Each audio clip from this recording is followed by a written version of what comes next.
If you're experiencing high ping in Rocket League, it can significantly affect your gameplay. Follow these steps to help reduce your ping and improve your connection.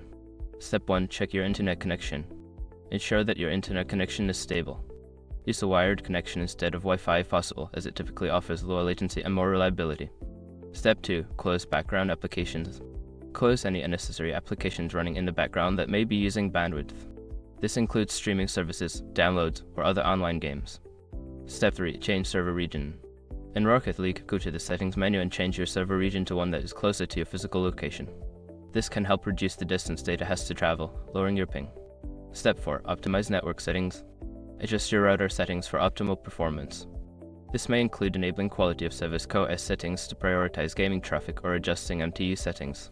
Step 5. Contact your internet service provider.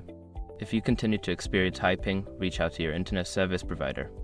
They may be able to identify issues with your connection or suggest upgrades to improve your speed and stability.